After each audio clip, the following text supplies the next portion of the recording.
Hi guys, welcome back to my channel. Today's video is going to be a collective luxury haul. Like, predominantly everything is going to be luxury items, and then I've got some accessories that go with your luxury handbags.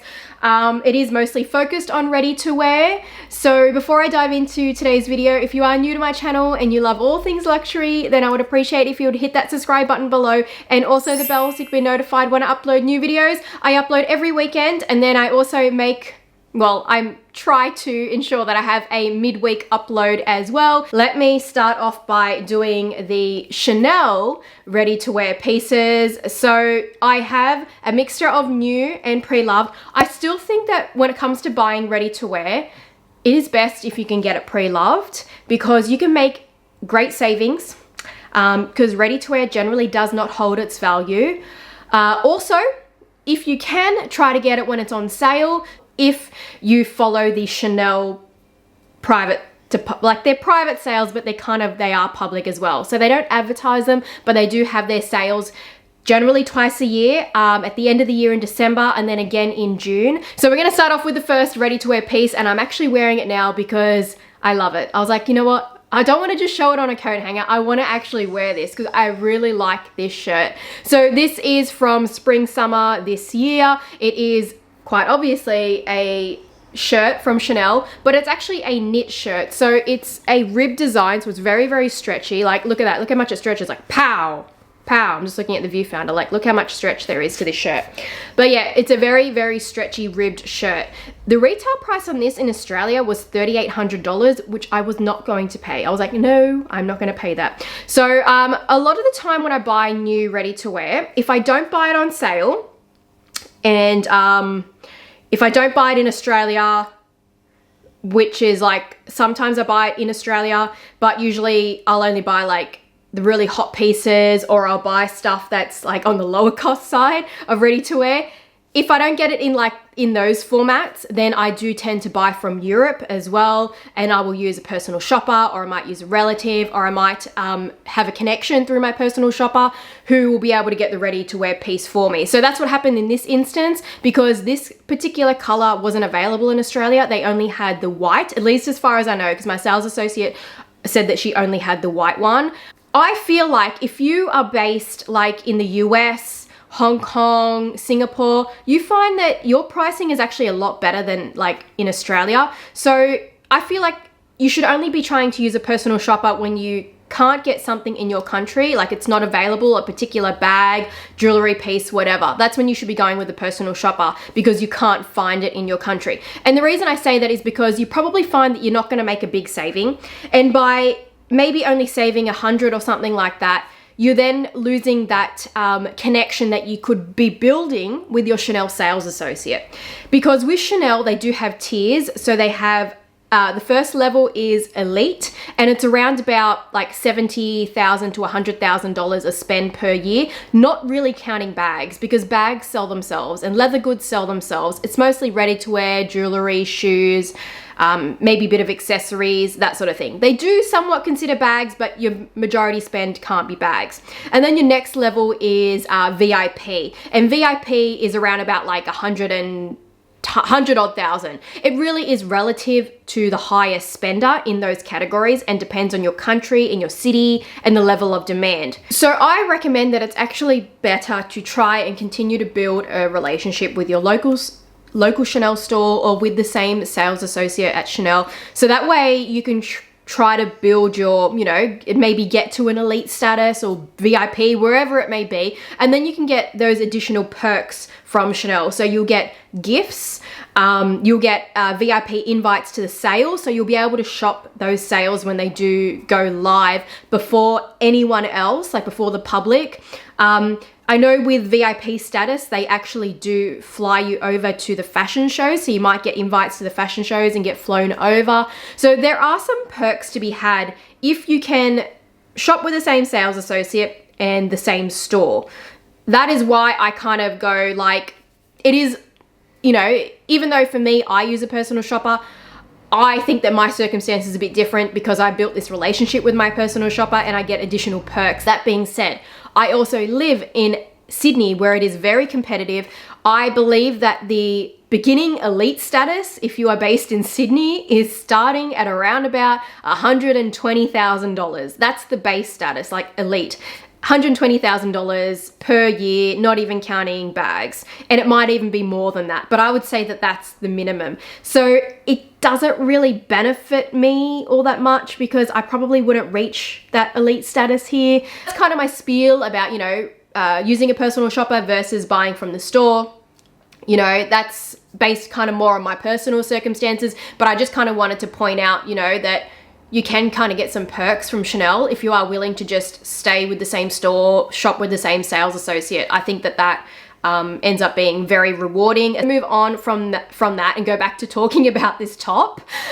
So my recommendation with this shirt, if you are looking for it and it's still available, I would say take your true size. I ended up going like, I don't know, my size is a bit funny at the moment. I'm kind of like a size 38 French, or I'm a size 40 French. I feel like because I'm losing more and more weight post, you know, birth, that I'm more now like a size 38, but I ended up getting a 40 because I thought, oh, this might be like really like clingy, and I wasn't sure of the fabric, but it is so stretchy. Like I was showing, like it is so ridiculously stretchy that I kind of wish that I went down to the 38 and took my kind of true size. It's a really nice like thickness as well. It's not like too thick, but it's not thin where like it will show like, you know, whatever. Like I know that with thin knitwear, I don't like it because I feel like it can show like your lumps and bumps. Next Chanel ready-to-wear piece.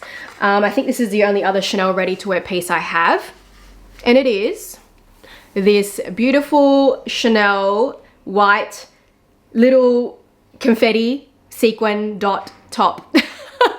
That was the best way to describe it. This was actually from, I think this was from Cruise Collection 2020, like last year's Cruise Collection, or it might have been last year's Spring Summer Collection. So this one I did get pre-loved. It was on Vestiaire Collective. It was listed for about just over $2,000 Australian, and I was like, I don't want to pay that. So what I did was on Vestiaire Collective, I selected add this to my wish list, and that automatically sets it up for price reduction alerts. So that way, as you know, if the price comes down and the seller decides to lower the price, I get a notification that the price has been lowered. So that's exactly what happened in this instance. I waited a few price reductions, and I waited until the seller got it down to around about like $1,800 Australian.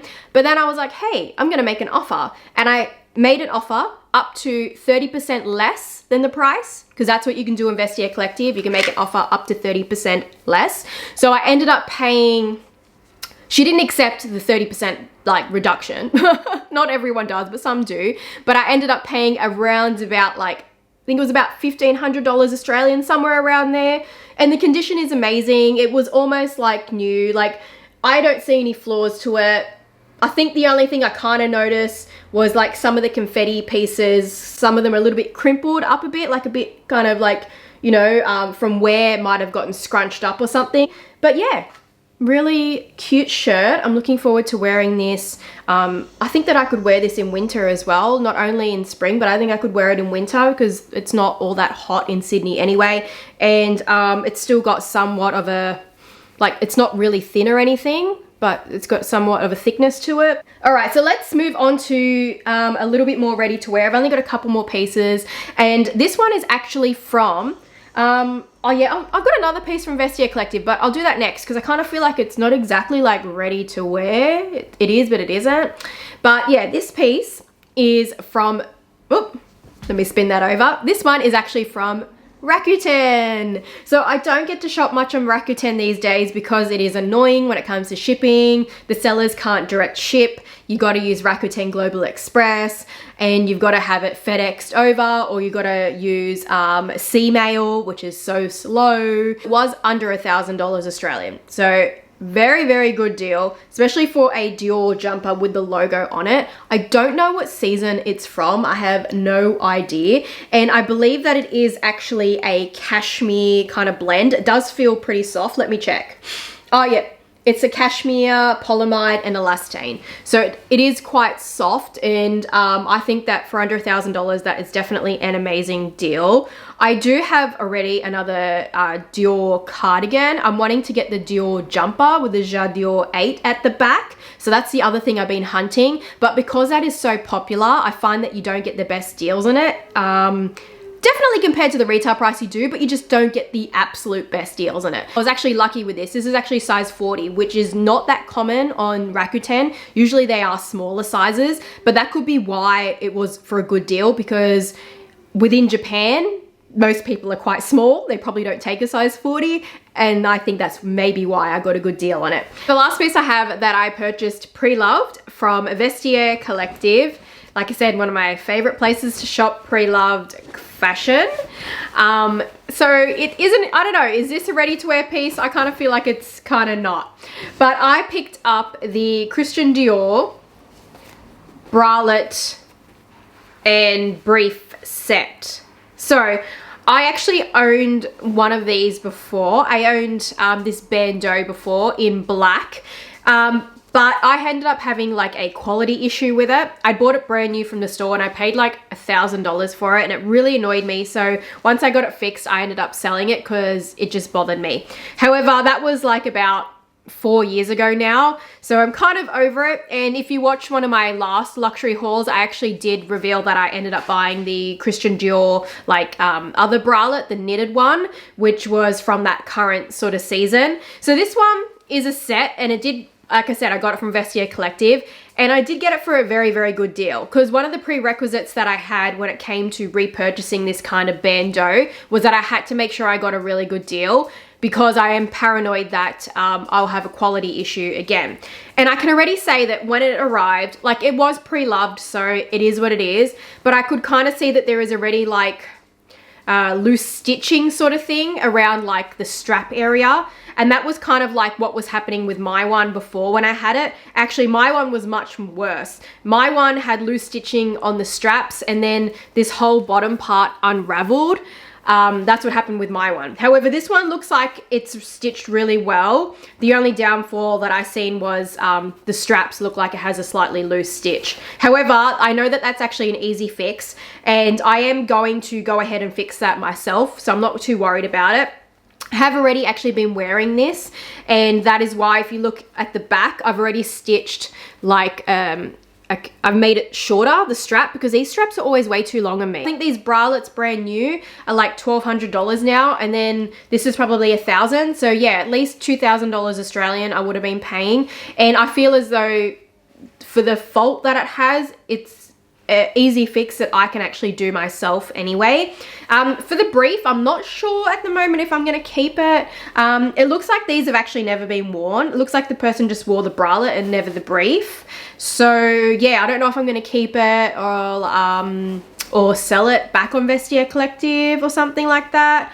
I don't know, we shall see. I kind of think it's cute. Like, I feel like it'll be cute like underneath kind of like a skirt, like one of the DIOR kind of skirts, how they're like mesh, or even like a dupe mesh skirt. I feel like it might be cute for that, so maybe I'll keep it, because I do feel like I got a very good deal anyway. Now, the final luxury piece that I have that was bought from Vestiaire Collective is not ready to wear, but it is shoes. So these shoes are actually brand new. They didn't come with a box, unfortunately, and it only come with one dust bag. So the person's probably just kept the box for whatever reasons and kept the extra dust bag, but whatever, it is what it is, because I think that I got a very good deal anyway, because these are some very hot shoes. Yes, and they are, yet again, my favorite style of shoe. The Chanel dad sandals. So I have quite a few pairs of these. I love them. They are so comfortable. They were a godsend in my pregnancy. Especially when you started getting swelling of your feet and your ankles and that sort of thing. And I still love them to this very day, and I still enjoy wearing them. So the Chanel dad sandals are still a very, very hot item.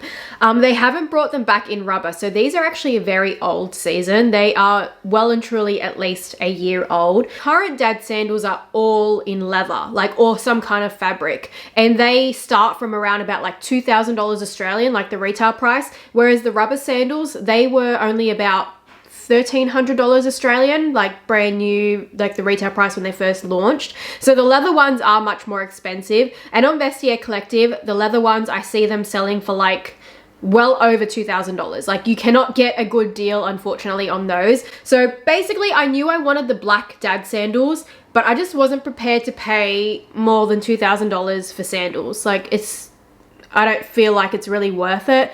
If they were boots, it would be different, but for sandals, nah, I'm not okay with paying more than $2,000. So I was just waiting. I was just waiting and waiting and waiting for the right deal to come up for the rubber sandals in black, and luckily enough, they did. I do have alerts set up for Vestiaire Collective. So I had an alert set up for dad sandals in any size, because I find that when you specify a size, that is when you don't get the mobile alerts, you only get the email alerts. So I set it up for any size. So many times were there good deals on multiple different sizes, but there was never anything on a size 35. And then eventually a 35 came up for a very good deal. After taxes, it worked out to be like just under like $1,500. A very good deal in my opinion, especially because it's a big saving compared to going ahead and getting the leather ones anyway. And I'm happy that they're in rubber. My other sandals are in rubber and I find them very, very comfortable. Yeah, Chanel dad sandals, they seem to not be going away. You either love them or you hate them, and I personally love them and find them very, very comfortable. Now, I do have a few final pieces that I wanted to show you guys. These were items that I was given by In a Bag Shop. In a Bag Shop is a handbag strap accessory store on Instagram. She's exclusively only on Instagram. I'll put her Instagram handle on the screen. I have featured items that I've gotten from her before to like convert your Constance wallet or your Kelly wallet into a wallet on chain, and so many really cool hacks. I've also featured these bag charms from her before, but she sent me this one, which is in a color that I don't have yet, and that is the color, it's the color gold, but essentially it's not the same as the Hermes colors. They just use it as a reference guide. So this is a mini baby Pinkerton. It is in real leather and it has the feet as well. It also has a really tiny lock. So there's very intricate details with this. And then you've got the little twilly thing that you can attach to your handbag. So this is a very cute bag charm. I do already have one of these like in the color cray. And then I also have a mini Evelyne charm from them, which is in the color Rose Sakura. So these bag charms are actually pretty reasonably priced as well. And you can actually fit your AirPods inside. So they demonstrate on their Instagram that you can actually put AirPods inside them. You could put other little things inside there, maybe like tissues, lip balm, whatever. So they are actually a functioning bag charm, which I think is very cool. The other items that I got from her were just some bag straps. So I requested this strap to go with my Kelly Dance Invert Cricket because it will match perfectly. It's like a avocado green. And then I picked gold hardware. This is in like a crossbody length. So I think it's around about like 105 centimeters because I'm not that tall. I'm only 156 centimeters tall. And then I got a short strap. So this strap I plan to use with my Kelly bag because it is only 75 centimeters. So it'll kind of have the bag sitting up a little bit higher, which I do like for the size of the Kelly 28. I think that a shorter strap looks really cool. I have a crossbody strap for my Kelly 25 in Gris Asphalt because last time I ordered this, I ordered the wrong hardware. So now I have one with the correct hardware, which is silver, and this color matches really well. I don't remember the exact color I ordered, but if you do want to know, just DM me on Instagram if you're trying to match to Gris Asphalt. It's not a perfect match. This is actually a little bit lighter, but it's still a pretty close match anyway. And then the other straps I got are for my Kelly 28 in Cray. I got a short strap, again, same thing, so the bag can sit up higher. With the Kelly 28, I do like it when it sits up higher. So this is about 75 centimeters as well. And then I got a longer strap. I did get one from her already to go crossbody, but I felt like it was a little bit too long. So I'll use that strap when I'm wearing like a lot more knitwear. But this one is more for crossbody, but when I want the bag to sit up a little bit higher. So this is around about 100 centimeters. The other crossbody strap I have was 105 or 110 centimeters. And you can customize the tabs as well. Like you don't have to, like you can pick You can actually customize the tabs as well. So you can pick whatever color you want for the tabs, any style you want. So they got the round tab and then they've got the skinny tabs. So that is it. Thank you guys for watching. If you liked the video, give it a thumbs up and I will see you guys in my next one. Bye.